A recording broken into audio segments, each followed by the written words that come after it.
حضرت عائشہ رضی اللہ تعالی عنہا کی نبی پاک صلی اللہ علیہ وسلم سے شادی، یہ ایک ایسا معاملہ ہے ہمارے ریلیجن میں جس پہ ملحدین، مشرکین، ایکس مسلمس بہت سے اعتراضات کرتے ہیں۔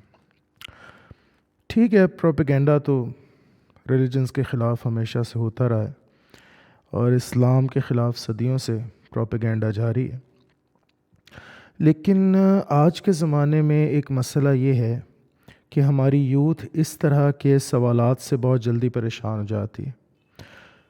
اس کی کئی وجوہات ہیں۔ ایک اس میں سے وجہ یہ ہے کہ آج اسلام کی تعلیم صرف مدارس دینیہ تک محدود ہو کے رہ گئی ہے، تو اس لیے نصوص قطعیہ کا علم نہیں ہوتا عام لوگوں کو، انہوں نے ریلیجن نہیں پڑھا ہوتا، فقہ کی کتب کا مطالعہ نہیں کیا ہوتا، تاریخ اور سیر کی کتب کا مطالعہ نہیں کیا ہوتا، تو اس وجہ سے بہت جلدی پریشان ہو جاتے ہیں کہ اگر غیر مسلمین یہ بات کہہ رہے ہیں، اسپیشلی اگر ایکس مسلمس یہ بات کہہ رہے ہیں، وہ لوگ جو مرتد ہو چکے ہیں ہمارے ریلیجن سے، تو ان کی باتوں میں کوئی سچائی ہے، یا وہ یہ جو اعتراض اٹھا رہے ہیں یہ بڑا گمبھیر اعتراض ہے اور اس سے عمارت اسلام کی زمیں بوس ہو گئی ہے صرف یہ ایک اعتراض اٹھانے سے۔ تو یہ موضوع اس لیے اہم ہے کہ ہماری نوجوان نسل کے ذہنوں میں اس کے حوالے سے کافی ابہام پائے جاتے ہیں۔ تو آئیں آج کی پوڈ کاسٹ میں مجھے جوائن کریں، اس موضوع کے اوپر کچھ ایسی باتیں کرنے کی کوشش کرتے ہیں جن کے بعد انشاءاللہ کسی کو اس میں دقت پیش نہ آئے اس مسئلے سے نپٹنے میں، اور کوئی ابہام باقی نہ رہے، کوئی اشکال باقی نہ رہے۔ تو join me for today's pod cost.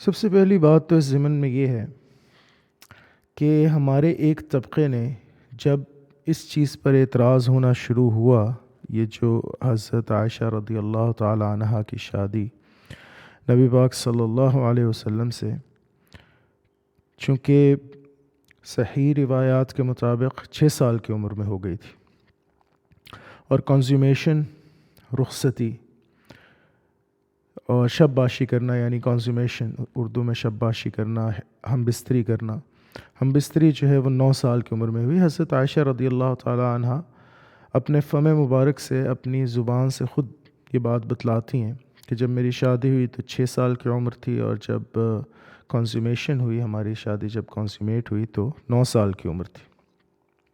تو جب اس پہ اعتراضات ہونے شروع ہوئے تو بہت سے لوگوں نے یہ کوشش بھی کی ہے کہ اس کے اندر تحقیق کر کے اور عمر کے اختلاف کو بھی ابھارا جائے، اجاگر کیا جائے۔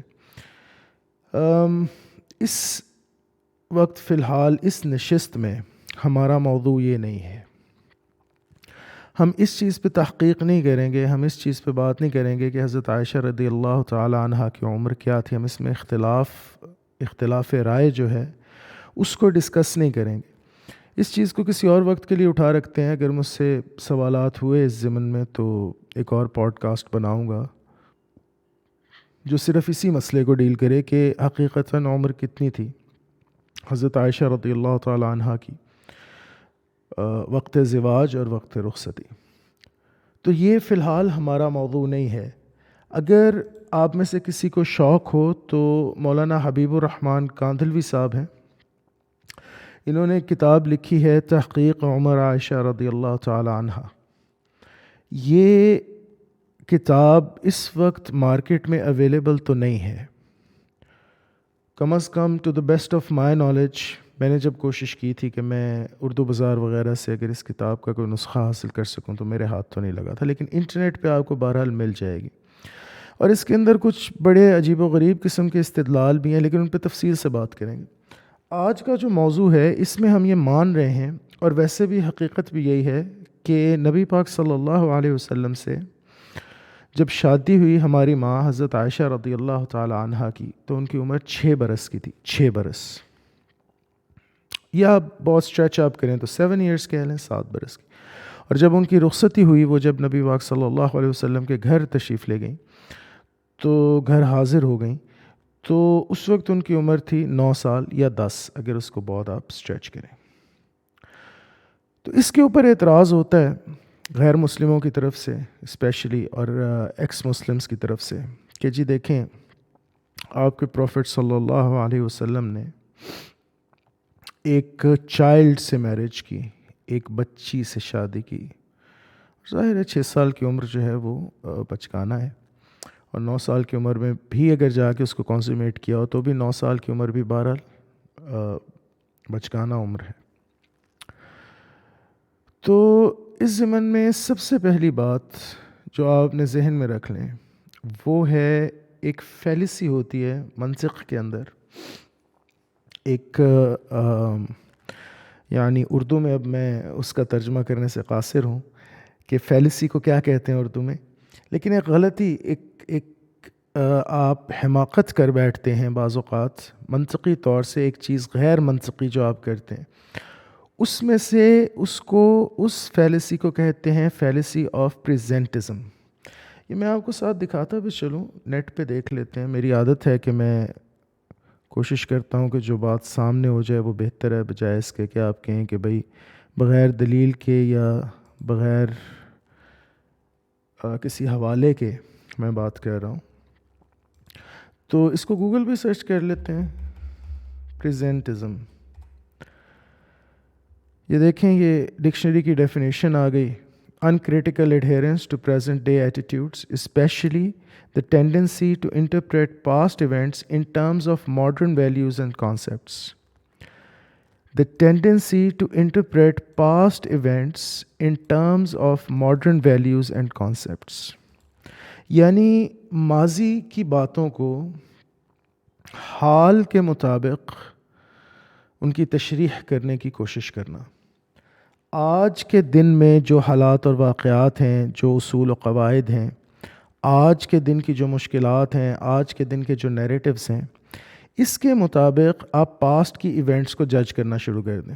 آپ کہیں کہ بھئی آج تو میرے یہاں یہ ہوتا ہے، تو آج سے 10 سال پہلے جو ہوتا تھا یا آج سے 20 سال پہلے جو ہوتا تھا وہ غلط ہے، کیونکہ آج میرے ہاں یہ ہو رہا ہے. اس کو کہتے ہیں the fallacy of presentism. تو سب سے پہلی بات تو یہ ہے کہ جو لوگ یہ اعتراض کرتے ہیں اس تناظر میں، وہ فیلیسی کمٹ کرتے ہیں پریزنٹزم کی.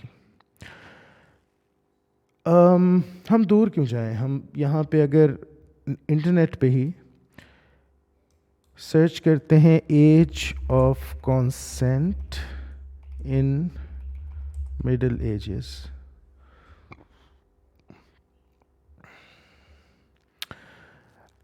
ہم یہاں پہ سرچ کر کے دیکھ لیتے ہیں کہ آپ آج سے 1400، 1450، 1500 سال پہلے کے عرب کو تو چھوڑیں، آپ مڈل ایجز کے اندر یورپ کو دیکھ لیں کہ یورپ میں کون سی عمر کانسینٹ کی عمر کہلاتی تھی، جس عمر میں عورت شادی کر سکتی، لڑکی شادی کر سکتی.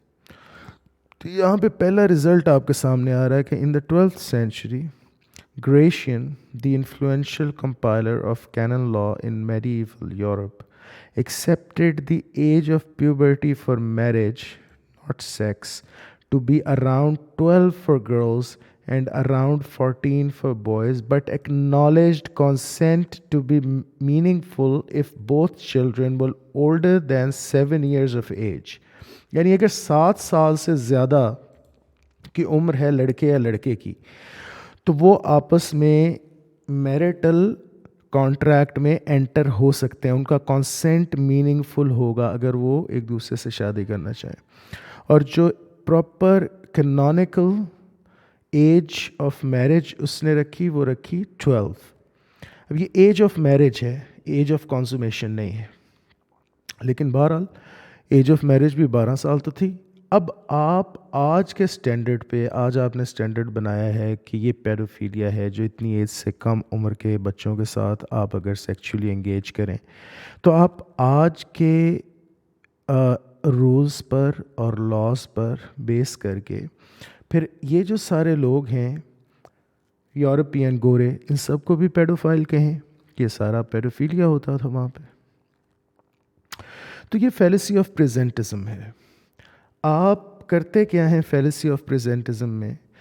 آپ یہ کہتے ہیں کہ آج کے دن میں ہمارا جو لا ہے، آج کے دن میں ہمارے جو اصول ہیں، آج کے دن میں ہمارے جو قواعد ہیں، جو کلچرل نارمز ہیں، موریز ہیں، ہماری جو زندگی گزارنے کے آج کے دن کے طرق ہیں، اس کے مطابق آج سے 100 سال پہلے، 200 سال، 500، 1000 سال پہلے چیزیں ہونی چاہیے تھیں. بھائی اس زمانے کا اپنا کلچر تھا، اس زمانے کے اپنے رولز تھے، اپنی ریگولیشنز تھیں. اس زمانے میں ایج آف کانسنٹ بہت کم ہوتی تھی، اور عرب کے ہاں رواج تھا، عام طور پر رواج تھا کہ بہت ارلی ایج میں میرج ان کے ہاں ہو جاتی تھی. تو یہ آپ اپنے ذہن میں رکھ لیں پہلا نقطہ، کہ آپ پروفٹ صلی اللہ علیہ وسلم کے زمانے کو آج کے دور کے مطابق جج نہیں کر سکتے، نہیں کر سکتے. ایک چیز ہے اسلام کے اندر، اس کو کہتے ہیں ہارم پرنسپل، کہ آپ کسی بھی کانٹریکٹ میں انٹر ہوں، کسی بھی کانٹریکٹ میں، وہ فائنینشیل کانٹریکٹ ہو، وہ سوشل کانٹریکٹ ہو، ایموشنل کانٹریکٹ ہو، کسی طرح کا بھی کانٹریکٹ ہو، اس میں فریقین میں سے کسی کو بھی نقصان نہیں پہنچنا چاہیے. اگر نقصان پہنچنے کا اندیشہ ہوگا تو وہ فسخ ہو جائے گا وہ کانٹریکٹ. تو اس لیے یہ بات تو ذہن میں رکھ لیں کہ اسلام کبھی بھی ہارمفلنس کو الاؤ ہی نہیں کر سکتا. تو اس زمانے میں بھی اگر شادی کی اجازت تھی، میرج کی اجازت تھی ینگر گرلز سے، ینگر فیمیل کاؤنٹر پارٹ سے، تو اس میں بھی ہارم کا جو پرنسپل تھا وہ ملحوظ خاطر رہے گا ہمیشہ. یہ جو حضرت عائشہ رضی اللہ تعالی عنہ کی زواج ہوئی نبی کریم صلی اللہ علیہ وسلم سے، یہ پورا کنسنسس تھا معاشرے کا. اس کے پیچھے ایک پورا بیک ڈراپ ہے کہ عام الحزن میں تھے نبی کریم صلی اللہ علیہ وسلم بوجوہ. میں اس ڈیٹیل میں نہیں جانا چاہتا، آپ نیٹ پہ پڑھ سکتے ہیں. تو بہرحال تو اس وقت دو رشتے جو ہیں وہ سامنے آئے، پروپوز کیے گئے. آپ نے دونوں سے شادی کی، دونوں کی طرف سے ہاں ہوئی، دونوں سے شادی کی. ایک جو تھی وہ بیوہ تھی اور آپ کی ایج کی تھی، اور ایک حضرت عائشہ تھی. تو حضرت عائشہ کے والد حضرت ابوبکر رضی اللہ تعالیٰ عنہ، ان کا کنسنٹ تھا، معاشرے کا کنسنٹ تھا. جنہوں نے شادی کے لیے، وہ جو خاتون تھیں جنہوں نے نکاح کے لیے بھاگ دوڑ کی، وہ جو جس طرح رشتے کرانے والے جو ہوتے ہیں، ان کا کنسنٹ تھا. پوری سوسائٹی میں سے کسی نے آئی برو نہیں ریز کی. اور یہ کسٹم تھا عرب کا. عرب کے یہاں یہ کسٹم تھا کہ وہ بہت چھوٹی ایج کی لڑکیوں سے شادی کرتے تھے. اور اس میں وہی ہارم پرنسپل، کسی قسم کا مینٹل، فزیکل یا ایموشنل ہارم نہیں پہنچ سکتا کسی بھی فریق کو. اگر مرد زیادہ ایج کا ہے اور لڑکی کم ایج کی ہے تو لڑکی کو کسی قسم کا ہارم نہیں پہنچ سکتا. اس چیز کو ملحوظ خاطر رکھا جائے گا. اور اسی طریقے سے وائس ورسا. تو یہ اس زمانے کی بات ہے، اگین پریزنٹزم ہے، اگر آپ آج کے زمانے کے لحاظ سے اس چیز کو جج کر رہے ہیں. اچھا، اب آپ دیکھیں کہ سوال پھر یہ پیدا ہوتا ہے کہ ضرورت کیا تھی پھر اس شادی کی، کیوں کی گئی، کیوں کروائی گئی. تو اس میں یہ بات بالکل اظہر من الشمس ہے، واضح ہے کہ حضرت عائشہ رضی اللہ تعالی عنہ بہت بڑی فقیہ اسلام، اور آئلی زندگی کے اسپیشلی جو میرٹل پرابلمز ہیں ان کے حوالے سے، اور جو نجی معاملات ہوتے ہیں گھر کے، سیکچول معاملات ہوتے ہیں، آئلی معاملات ہوتے ہیں، ان کے حوالے سے سب سے زیادہ حدیث، بلکہ میں اگر یہ کہوں کہ ان کے حوالے سے احادیث اور رولنگ صرف حضرت عائشہ سے ہی مروی ہیں تو شاید غلط نہیں ہوگا رضی اللہ عنہ. فقہ کی جو عمارت ہے نا، آئلی فقہ کی، interpersonal relationships, marital, اس کی جو عمارت ہے وہ کھڑی ہی حضرت عائشہ رضی اللہ تعالی عنہا کے کندھوں پر ہے، کیونکہ بہت چھوٹی عمر میں نبی پاک صلی اللہ علیہ وسلم کے گھر چلی گئیں، تو اس لیے بہت تربیت ہوئی ان کی، بہت بڑی عالمہ، بہت بڑی جورسپروڈنس کے اندر بڑا ید طولہ رکھنے والی، اور شریعہ لاء کے اندر، اور اگین یہ جو انٹرپرسنل معاملات ہوتے ہیں میاں بیوی کے، اسپیشلی اس کے حوالے سے ہمیں آلموسٹ جتنی بھی رولنگز ملتی ہیں، جتنی بھی حدیث ملتی ہیں جن پہ رولنگز ہیں آج، وہ اماں عائشہ سے ملتی ہیں رضی اللہ عنہ۔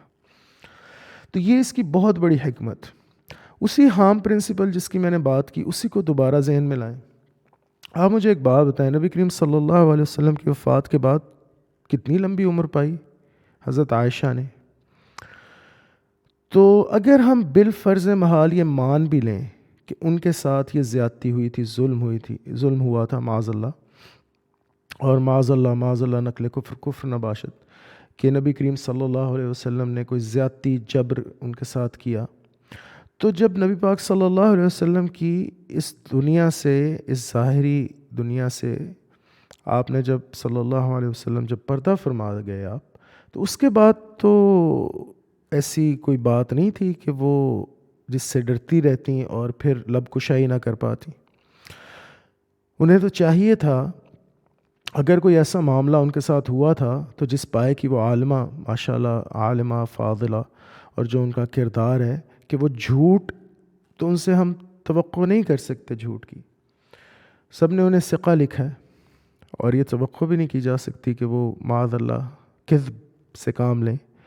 تو انہیں تو چاہیے تھا اگر اس طرح کی کوئی بات ہوئی ہوتی خدا نخواستہ، تو انہیں چاہیے تھا فوراً بیان کر دیتی، فوراً بتلا دیتی کہ بھئی میں تو بہت چھوٹی عمر کی تھی، میرے باپ نے میری مرضی کے خلاف مجھے میری شادی کرا دی، اور پھر اس کے بعد مجھ پہ ظلم اور بربریت کے پہاڑ ٹوٹ پڑے، اور میں بالکل ایموشنلی ٹوٹ پھوٹ کر رہ گئی، اور میں ابھی تک سائیکولوجیکل ٹراما میں ہوں، بلا بلا بلا وغیرہ وغیرہ وغیرہ۔ انہیں تو چاہیے تھا کہ اس طرح کی باتیں کرتی، لیکن ایسا تو کچھ نہیں ہے، بلکہ انہوں نے لیگیسی کو کنٹینیو کیا، اور تعلیم اور تدریس میں مشغول رہیں، اور ان پر آج بھی جو کتب لکھی جاتی ہیں ان کا اگر آپ اٹھا کے مطالعہ کریں ان کی سیرت کا، تو بہت پائے کی عالمہ ماشاءاللہ۔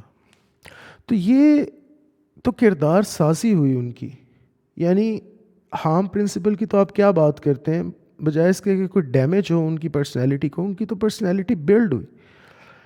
یہ ایک اتنا بڑا ثبوت ہے تاریخی جو ہضم نہیں ہوتا پھر ان سے، ملحدین سے۔ اس بات کا کوئی جواب نہیں ہے ملحدین کے پاس۔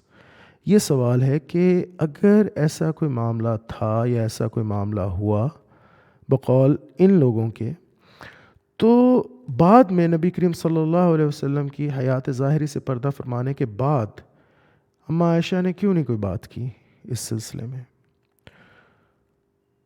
یہ بھی نہیں کہ کسی کا ڈر تھا۔ حضرت ابو بکر کی بیٹی، نبی پاک صلی اللہ علیہ وسلم کی وفات کے بعد تو حضرت ابو بکر خلیفہ بنے، تو خلیفہ وقت کی بیٹی، پھر تلوار چلانا خود جانتی، بڑی شجاع اور خود لڑائی بڑھائی میں ماہر، حضرت علی کرم اللہ وجہ الکریم کے خلاف میدان میں نکلی نہیں سپہ سالار بن کے۔ کس کا ڈر تھا؟ کسی کا ڈر نہیں تھا انہیں۔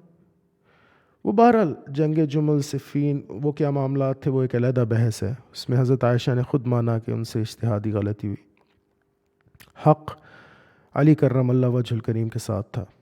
بہرحال یہ ایک علیحدہ مسئلہ ہے، بہت بڑا دل کردہ چاہیے، اتنے بڑے عہدے پہ فائز ہیں آپ، اتنی بڑی لیگسی ہے آپ کی، اور آپ پھر بھی اپنی غلطی مان رہی ہیں، تو یہ ٹریڈیشن ہے اسلام کا۔ تو اس لیے یہ بات ذہن میں رکھ لیں کہ جس طرح سے بنا کے پیش کرنا چاہتے ہیں لوگ، اس طریقے سے معاملات نہیں ہیں، اور یہ ایک بہت بڑی بلیسنگ ہے ان ڈسگائز کہ اتنی چھوٹی عمر میں شادی ہوئی ان کی، اور ان کی کمپلیٹ کردار سازی ہوئی۔ جو پہلے سے تو شادی شدہ ہو، یا ایون جو عمر میں پختہ بھی ہو چکی ہو، وہ بھی تربیت کے لیے ظاہر ہے۔ اسی لیے کہتے ہیں بھائی تیرے ماں پیو نے تینوں کچھ سکھایا نہیں، کیوں نہیں کہتے تیرے خامد نے تینوں کچھ نہیں سکھایا؟ ہمارے ہاں بھی جو مثالیں بنی ہیں، کہتے ہیں نا تیری ماں نے تجھے کچھ نہیں سکھایا، یہ تو نہیں کوئی کہتا کہ تیرے خامد نے تجھے کچھ نہیں سکھایا۔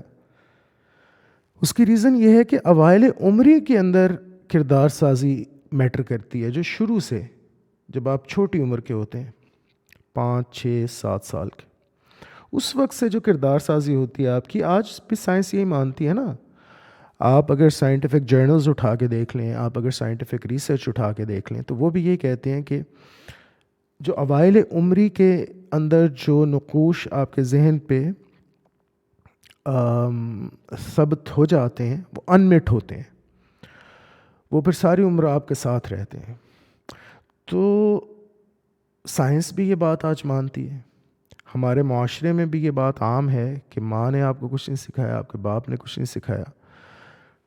اور اس سے مراد یہی ہے کہ بچپن میں آپ نے کچھ نہیں سیکھا. بندہ 40 سال کا ہو جائے، 45 سال کا ہو جائے، جب اس طرح کا تانا ملتا ہے، اس طرح کی لڑائی میں اس طرح کی بات ہوتی ہے، تو یہی ہوتی ہے نا یار، تیری ماں نے تینوں کچھ نہیں سکھایا سی. یہ تو نہیں کوئی کہتا کہ 40 سال کی اس بندے کی عمر ہو گئی، یہ تو نہیں کوئی کہتا کہ بھائی تیری بیوی نے تینوں کچھ نہیں سکھایا، ہلے کچھ نہیں سکھاندی تینوں.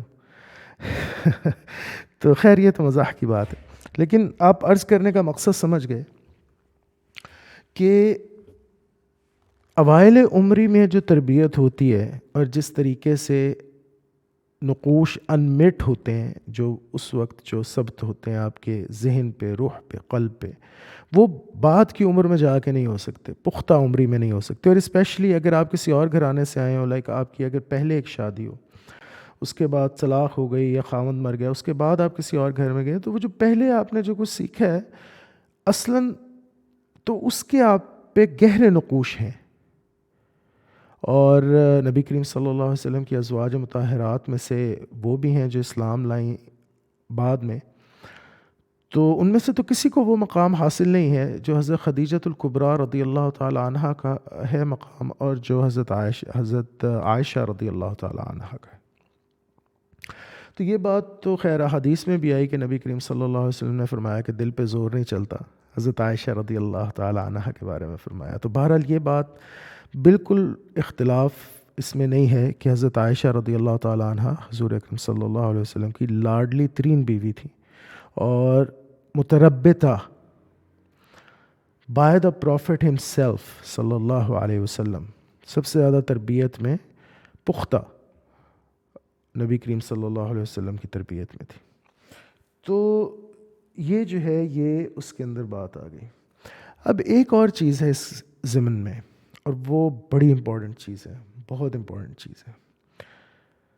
جب یہ لوگ سوال کرتے ہیں، یہ غیر مسلمین، ملحدین، ایکس مسلمس، تو ایک تو یہ آ رہے ہوتے ہیں لیگل ڈائمینشن سے، لیگل رولنگ. اس پہ انشاءاللہ تعالیٰ اس کے پارٹ 2 میں بات کریں گے، اس پوڈ کاسٹ کے پارٹ 2 میں. آج کی ابھی جو اس وقت کی جو نشست ہے اس کے اندر ابھی ہم یہ چیز اتنی تفصیل سے ڈسکس نہیں کریں گے. لیکن ایک تو ڈائمینشن ہے لیگل، کیونکہ لیگل ڈائمینشن کو ڈیل کرنے کے لیے دیکھنا پڑے گا کہ ہمارے جو مذاہب اربع ہیں، بلکہ خمسہ ہیں، ان مذاہب میں، ان جورسپروڈنس کے اسکولس آف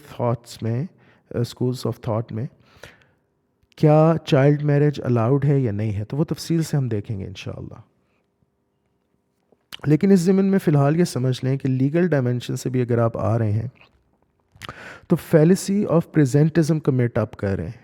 آپ آج کے لیگل سسٹم کے حوالے سے آج سے 1400-1500 سال پہلے کے لیگل سسٹم کو جج کر رہے ہیں، اور یہ صحیح چیز نہیں ہے، یہ منطقی طور پہ یہ بات غلط ہے. سوری. تو یہ تو ایک بات. دوسری جو ڈائمینشن ہوتی ہے جب یہ لوگ سوال کرتے ہیں، وہ ڈائمینشن ہوتی ہے مورل، اخلاقی. اس لحاظ سے بھی پریزنٹزم کی آپ فیلیسی کمٹ کر رہے ہیں.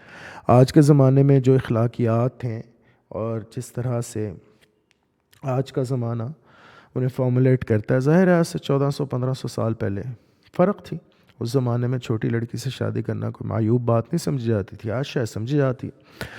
لیکن اس سے بھی بڑھ کے میں ایک بات کروں اخلاقیات کے موضوع پہ. یہ لوگ جو ہم پہ اس طرح کے اخلاقی سوال کرتے ہیں اور مورل ججمنٹس پاس کرتے ہیں، ان سے پہلے پوچھا جانا چاہیے کہ ان کا مورل سٹینڈ پوائنٹ کیا ہے.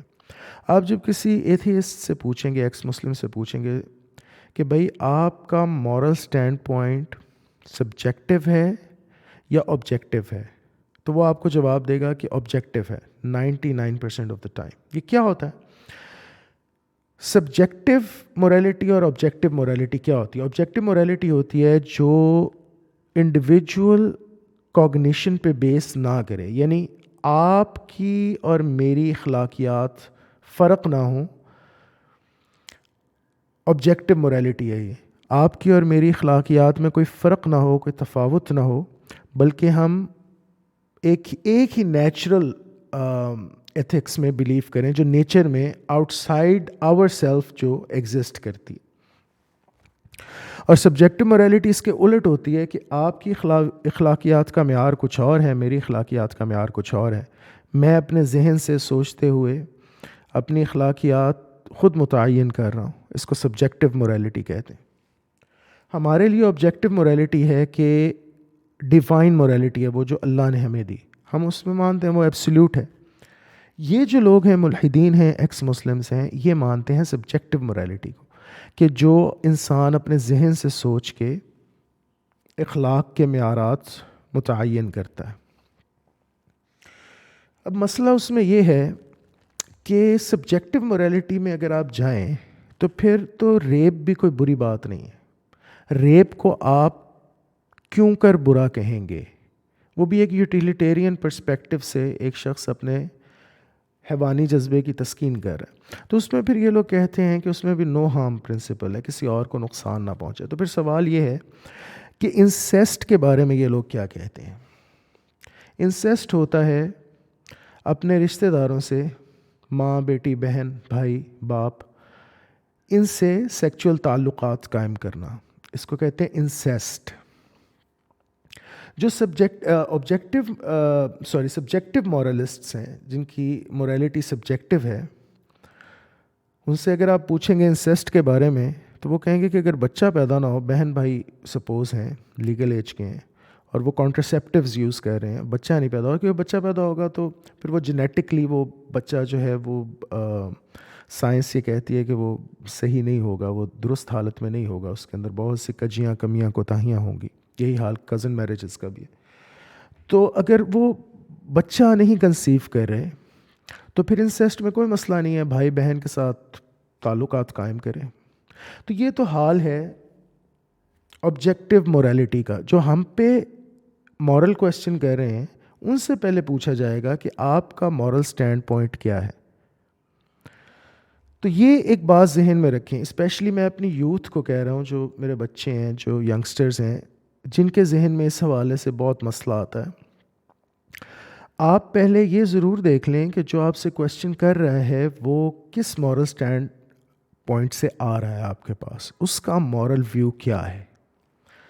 اب اس میں دیکھیں، آپ کو میں مزے کی بات بتاؤں، بہت مزے کی، اور یہ وہ بات ہے جو ابھی اکثر لوگوں کو شاید پتہ نہیں ہے، شاید وہ نہیں جانتے اس بات کو. وہ یہ کہ there was a TED talk actually, اور وہ ٹیڈ ٹاک تھی پیڈوفیلیا کے موضوع پہ. پیڈوفیلیا کیا ہوتا ہے؟ یہ چھوٹے بچوں سے سیکس کرنا. تو اس کے اندر ایک خاتون جرمنی سے، university of Wurzburg, I don't know if I can pronounce it correctly, وہ خاتون آ کے اسٹیج پہ انہوں نے یہ کہا کہ جی آپ اس کو ایز اے مینٹل النس مت لیں، پیڈوفیلیا کو. یہ ایک سیکچول اورینٹیشن ہے. یہ ان کا نام تھا، غالباً ان کا نام ہے میریام ہائن، if I'm not mispronouncing again. تو انہوں نے آ کے یہ کیس میک کیا ٹیڈ ایکس کے فورم پہ کہ یہ بھی ایک سیکچول اورینٹیشن ہے پیڈوفیلیا. اس کو دیکھ لیتے ہیں، ابھی یوٹیوب کے اوپر سرچ کرتے ہیں. ویسے تو بہت لیش بیک ہوا ٹیڈ ایکس کو، اور پھر انہیں وہ اپنی آرکائیو سے اور اپنی ویب سائٹ سے اور اپنے یوٹیوب چینل سے وہ ہٹانی پڑی وہ ساری جو ویڈیو تھی. لیکن میرا خیال ہے کہ ابھی تک وہ موجود ہوگی کہیں نہ کہیں. تو Mirjam Heine, let's be mature about paedophilia. یہ تو خیر کوئی یہ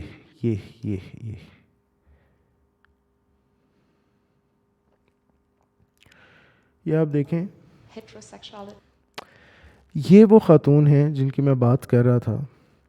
انہوں نے پیڈوفیلیا پہ یہ فرمایا آ کے اسٹیج پہ، اور یہ کوئی عام اسٹیج نہیں ہے، ٹیڈ ایکس کی اسٹیج ہے.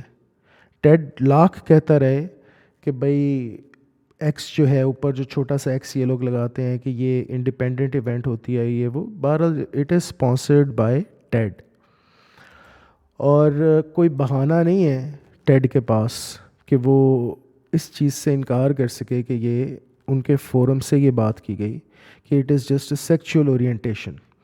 اس کو آپ تھوڑا سا سن لیں، اس معاملے کو تو وضاحت ہو جائے گی. So the TEDx speaker says pedophilia is a natural sexual orientation. So she says we need to differentiate between child sex abuse and pedophilia, that pedophilia is a natural sexual orientation just like heterosexuality.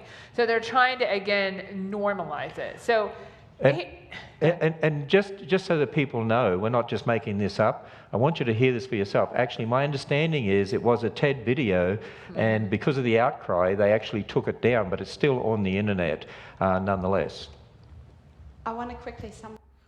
کیا کہہ رہے ہیں یہ کہہ رہے ہیں پینلسٹس کہ ٹیڈ x پہ یہ اسپیچ ہوئی ہے آج، اس دن ہی شاید انہوں نے یہ پروگرام کیا، جس میں ان خاتون نے یہ کہا ہے، یہ فرمایا ہے ان صاحبہ نے، ان پڑھی لکھی ماڈرن لبرل خاتون نے، کہ پیڈوفیلیا بھی باقی سیکچول اورینٹیشنز کی طرح ایک سیکچول اورینٹیشن ہے. سیکچول اورینٹیشن کیا ہوتی ہے آج کے زمانے میں، کیسے ڈیفائن ہوتی ہے کہ یا آپ ہیٹروسیکچول ہیں یعنی اپوزٹ سیکس سے آپ رکھتے ہیں میلان طبع، یا آپ ہوموسیکچول ہیں سیم سیکس سے، یا آپ بائی سیکچول ہیں، دونوں یہ طرف ہو گئے، یعنی آپ اگر مرد ہے تو مرد سے بھی اور عورت سے بھی، دونوں طرف سے وہ انگیج کرنا چاہتا ہے، اور اگر عورت ہے تو عورت سے بھی اور مرد سے بھی. اس کو بائی سیکچول کہتے ہیں. یہ آپ کی سیکچول اورینٹیشنز ہیں آج کے زمانے میں، کہ آپ ہیٹروسیکچول ہیں، ہوموسیکچول ہیں، یا آپ بائی سیکچول ہیں. یہ خاتون یہ فرما رہی ہیں کہ اسی طریقے سے، جس طریقے سے آپ یہ تین ہو سکتے ہیں، اسی طریقے سے آپ پیڈوفائل بھی ہو سکتے ہیں. یہ تو ایک نیچرل ٹینڈنسی ہے.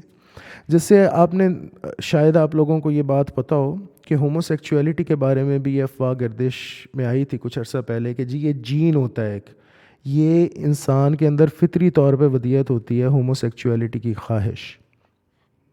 بہرحال بعد میں پتہ چل گیا کہ وہ جس نے اس جین پہ ریسرچ کی تھی وہ خود ہوموسیکچول تھا، تو اس لیے اس نے سارے فیکٹس کو توڑ مڑوڑ کے، لیکن پیئر ریویوڈ پھر جب بات ہوتی ہے نا، جب جرنلز ہوتے ہیں انٹرنیشنل، تو اس میں یہ بددیانتی چھپ نہیں پاتی. آج بھی آپ نیٹ پہ سرچ کریں گے آپ کو ملے گا کہ وہ کتنی مضحکہ خیز صورتحال بنی تھی پھر ہوموسیکچولز کے لیے، اور ہوموسیکچولیٹی کے جو پروپوننٹس تھے ان کے لیے. بڑی بے عزتی کی بات ہوتی ہے کہ آپ ایک فیک ریسرچ کر رہے ہیں. تو ایسا کچھ نہیں ہے، کوئی کروموزومز کے اندر نہیں ہوتا، یہ ڈی این اے کے اندر نہیں ہوتا، یہ بات ثابت ہو چکی ہے. لیکن یہ خاتون فرما رہی ہیں کہ یہ ڈی این اے کے اندر ہوتا ہے، یعنی اگر کوئی بچوں سے سیکس کی خواہش کرتا ہے، 3 سال کی عمر کی بچی سے، 2 سال کی عمر کے بچے سے، 5 سال کی عمر کے بچے سے، تو یہ نیچرل چیز ہے جی، یہ آپ کی فطرت میں ہوتی ہے. اب یہ جو پینلسٹس ہیں یہ کہہ رہے ہیں کہ اگر آپ کو ہماری ان باتوں پہ اعتبار نہیں تو آپ خود سن لیں. تو خود سن لیتے ہیں ان خاتون کی زبانی. Summarize where we are at the moment. According to current research, pedophilia is an unchangeable sexual orientation, just like. دوبارہ آپ لوگوں کو یہ بات بتا دوں جو یہ کہہ رہی ہیں، ہو سکتا ہے کسی کو سمجھ میں نہ آئی ہو.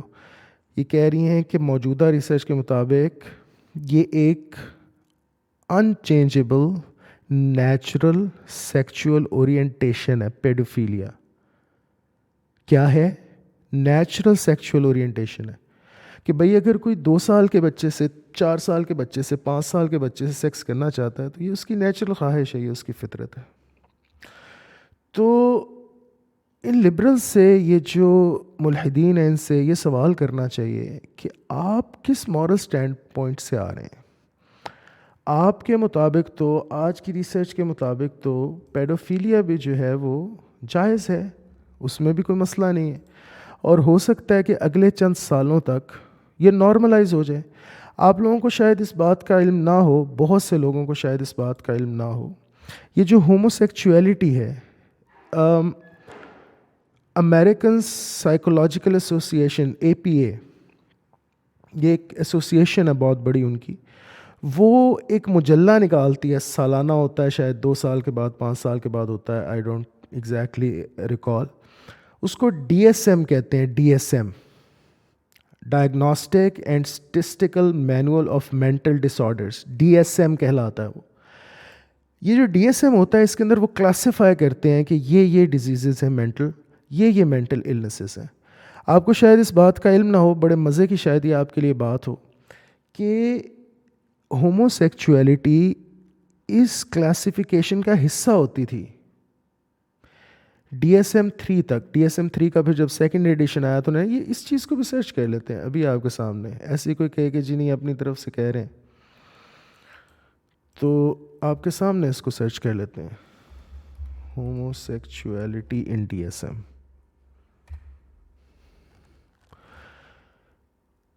یہ دیکھیں ویکیپیڈیا، شیخ جوجل کیا کہہ رہا ہے؟ کلاسیفیکیشن آف گے، lesbian and by sexual orientations underwent major changes in different editions of Diagnostic and Statistical Manual of Mental Disorders, DSM, published by the American Psychiatric Association. I stand corrected. American Psychiatric Association, APA. DSM-1 classified these orientations under paraphilia. Paraphilia کی بیماری، mental illness اس کو کہا گیا DSM-1 کے اندر. And DSM-2 under sexual orientation disturbance, again a mental illness. DSM-3 further modified this to ego-dystonic homosexuality. I don't know what ego-dystonic is. Before finally dropping the subject from DSM-3R, the revised edition, and subsequent editions. DSM-3 تک Diagnostic and Statistical Manual of Mental Disorder کی 3rd iteration تک homosexuality کیا تھی بتائیں؟ Disease, mental illness, دماغ کا فطور. کون کہہ رہا ہے؟ میں کہہ رہا ہوں؟ نہیں. کون کہہ رہا ہے بھائی؟ APA کہہ رہی ہے نا، امریکن سائیکیاٹرک ایسوسیشن کہہ رہی ہے نا. اس سے بڑی کون اتھارٹی ہے آج کے ماڈرن زمانے میں سائیکالوجی اور سائیکائٹری پہ؟ بتائیں مجھے، بتا دیں. تو پھر اس کو نکال دیا، اب اس کو آہستہ آہستہ نارملائز ہے. آج نارملائزڈ نارمل بات ہے. لڑکا لڑکے کے ساتھ اگر کرنا چاہے بدفعلی تو نارمل ہے بھائی، کرے. لڑکی لڑکی کے ساتھ لیسبین ہونا چاہے تو ہو.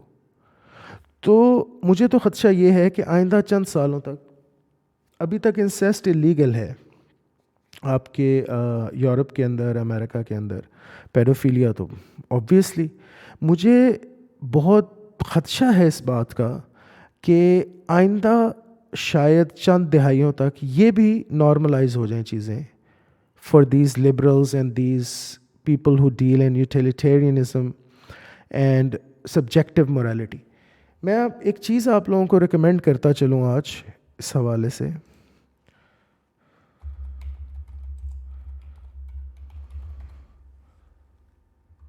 جیفری ایپسٹین، یہ ایک بندہ تھا، نیٹ فلکس نے اس کے اوپر نا ایک بنائی ہے ڈاکیومنٹری بھی. میں آپ لوگوں کو ریکمینڈ کرتا ہوں کہ یہ ڈاکیومنٹری دیکھیں ایک دفعہ ضرور، آپ کو جب ٹائم ملے. آپ لوگ اور موویز وغیرہ اور چیزیں تو بہت سی دیکھتے ہیں نیٹ فلکس پہ، یہ ڈاکیومنٹری ایک دفعہ دیکھیں. یہ جیفری ایپسٹین کے بارے میں کہا جاتا ہے انر سرکلز میں کہ یہ وہ بندہ تھا جس نے بلیک بک بنائی تھی. بلیک بک اب کیا ہوتی ہے، بلیک اور کیا چیز ہے؟ یہ کہا جاتا ہے اللیجڈلی کہ پیڈوفیلیا کے رنگز ہیں پوری دنیا میں، ڈارک ویب ہے جو آپریٹ ہوتا ہے ڈفرینٹ کوریڈورز آف پاور سے. اور اس دنیا کے متمول ترین جو لوگ ہیں، جو سب سے زیادہ جن کے پاس پاور ہے، وہ ان رنگز کو کنٹرول کرتے ہیں. تو جیفری ایپسٹین جو تھا یہ ایک فور فرنٹ بندہ تھا جو یہ پرووائڈ کرتا تھا. اس نے ایک آئیلینڈ بھی خریدا ہوا تھا, اس کو پیڈوفائل آئیلینڈ کہتے تھے. یہ ساری باتیں انہوں نے نیٹ فلکس کی ڈاکیومنٹری میں رکھی ہیں. ظاہر ہے اتنے کھول کے تو بیان نہیں کر سکتے تھے. پہلی بڑی ان کو مشکل پڑی جب یہ when they came up with the idea and they wanted to air such a documentary, تو اس کو کوئی چلانے کے لیے راضی نہیں تھا ٹیلی ویژن نیٹ ورک پہ. تو لیکن انہوں نے ڈھکے چھپے الفاظ میں بتایا اس آئیلینڈ کو پیڈوفائل آئیلینڈ کہتے تھے جو جیفری ایپسٹین, اور اس کے اندر بڑے بڑے نام کے لوگ اس کے ساتھ جہاز میں جنہوں نے سفر کیا اور اس آئیلینڈ پہ راتیں گزاری. مطلب بش فیملی کا نام آتا اس میں یہ کون تھا یار, یہ صدر امریکہ کا جس نے اپنی سیکریٹری کے ساتھ منہ کالا کیا تھا, کینیڈی کیا نہیں, نام میرے ذہن سے نکل گیا. تو وہ باقاعدہ پھر یہ جو ابھی حال ہی میں یہ جو بائیڈن سے پچھلا جو صدر تھا اس کا نام آتا. تو دنیا کے جو سب سے طاقتور ترین لوگ ہیں نا, وہ ان رنگز کو کنٹرول کرتے ہیں, پیڈوفائل کے رنگز کو, اور باقاعدہ چھوٹے چھوٹے بچے, چھوٹی چھوٹی عمر کی لڑکیاں پرووائڈ کی جاتی ہیں ان لوگوں کی عیاشی کے لیے, یہ جو کوریڈورز آف پاور میں بیٹھے ہوئے ہیں. یہ تو حال ہے یار آپ کا. آپ ہم پہ سوال اٹھاتے ہیں, شرم سے ڈوب مرو یار, مر جاؤ شرم سے ڈوب کر. تمہاری اتنی اوقات ہے کہ تم ہم سے سوال کرو؟ کیا اوقات ہے تمہاری؟ تم کس مورل سٹینڈنگ پہ ہو یہ تو بتاؤ نا. یہ جیفری ایپسٹین جیسے تمہارے بے غیرت لچے لفنگے, تمہاری بچے, چھوٹے چھوٹے بچوں کے ٹریفکنگ میں انوالوڈ لوگ, اور پیسے کی خاطر اور پاور کی خاطر یہ سارے کام کرنے والے, یہ تمہاری ہسٹری ہے, یہ تمہارا کلچر ہے, اور تم ہم پہ سوال اٹھا رہے ہو یار. جس میں اگر ہمارے پروفٹ صلی اللہ علیہ وسلم نے ایک کم عمر لڑکی سے شادی کی ہے تو بعد میں پتہ چلا ہے ان کی تربیت کا, سامنے آئی ہے, وہ اتنی بڑی فقیہ عالمہ بنی ہے, اتنی بڑی مدرسہ بنی ہے, ایک تاریخ ہے ان کی, ایک سیرت ہے. جا کے خود ہی پڑھ لو, مستشرقین کو پڑھ لو, اپنے لوگوں کو پڑھ لو یار. پھر تم لوگ ایڈ ہومینمس پہ اتر آتے ہو. ایکیڈیمکلی تو کوئی تم لوگوں کے پاس ہے نہیں کچھ, کوئی کرکس نہیں ہے, کچھ نہیں, تو ایڈ ہومینمس پہ تم اتر آتے ہو. تو بہرحال بات یہ ہے, دیکھیں اس پارٹ 1 کو, یہ لمبا ہو گیا زیادہ. میرا ارادہ تھا کہ اتنا زیادہ اس کو میں نہیں لمبا کروں, لیکن بس اینڈ میں یہ بات دیکھیں, آپ کو دوبارہ سمجھاؤں کہ فوراً کسی کی بات سے متاثر نہیں ہو جاتے. اس بات کو پہلے سنتے ہیں, سمجھتے ہیں, پھر اس کو اینالائز کرتے ہیں, دیکھتے ہیں کہ اس میں کتنا کرکس ہے, کتنا اس کے اندر گہرائی ہے, عمق کتنا ہے اس کے اندر. آج کل یہ بہت زیادہ رواج چل پڑا ہے, یہ متن پڑھ کے, ٹیکسٹ پڑھ کے بس ترجمہ کر دیا تو کہہ دیا جی یہی ساری دلیل ہے, یہی اسی سے مسئلہ نکلتا ہے, اسی سے ساری بات ہوتی ہے. عمق نہیں ہے, گہرائی نہیں ہے, تفقہ نہیں ہے. تفقہ ہونا چاہیے دین کے اندر, اور کسی بھی چیز کے اندر تفقہ سے مراد ہوتا ہے انٹلیکچوئل گراسپ. انٹلیکچوئل گراسپ وہ ہونی چاہیے آپ کے معاملات پہ. تو پہلے دیکھ لیا کریں کہ کوئی کہہ رہا ہے. اتنی جلدی تاثر لینے کی ضرورت نہیں ہوتی کہ آپ فوری طور پہ جو ہے وہ کسی نے بات کی ہے تو آپ بس کہیں کہ جی لو جی کہانی مک گئی جی تھے. ایسا نہ کیا کریں, اس کو دیکھا کریں, سوچا کریں. حضرت عائشہ رضی اللہ تعالیٰ عنہ کی جو شادی ہے نبی پاک صلی اللہ علیہ وسلم کے ساتھ, اس کے اندر بے شمار فوائد ہیں ہم سب کے لیے تا قیامت, بے شمار فوائد. اگر یہ شادی نہ ہوتی اتنی کم عمری میں حضرت عائشہ رضی اللہ تعالیٰ عنہ کی, تو بعید از قیاس تھا کہ وہ اس لیول کی فقیہ بنتیں, وہ اس لیول کی مدرسہ بنتیں, وہ اس لیول کی احادیث, اتنی احادیث ان سے اتنی کثرت کے ساتھ ہمارے پروفیٹک ٹریڈیشن میں وہ شامل ہو سکتے. تو یہ ساری چیزیں, یہ سارے جو ثمرات ہیں یہ اس بیس پہ ہیں. تو اللہ کے ہر کام میں ظاہر ہے, پھر اسپیشلی جب اپنے پروفٹ کے لیے اللہ تعالیٰ کو چنتا ہے تو ظاہر ہے اس کے اندر پھر بڑے ڈیپ فوائد چھپے ہوتے ہیں. تو یہ پارٹ 1. پارٹ 2 کے اندر ہم انشاءاللہ بات کریں گے کہ کیا اسلام چائلڈ میرجز کی آج بھی اجازت دیتا ہے, کہ آج کے دن میں نبی پاک صلی اللہ علیہ وسلم کی اس شادی کو دلیل بنا کے اتنی چھوٹی عمر کی بچی سے 6 سال کی عمر کی بچی سے نکاح کیا جا سکتا ہے؟ یہ سوال ہے چپتا ہوا اب جو ایک رہ گیا. تو اس کو انشاءاللہ تعالیٰ اس کے نیکسٹ پارٹ میں ڈیل کرتے ہیں. Take care of your سیلفس. مع السلامہ. السلام علیکم ورحمۃ اللہ وبرکاتہ.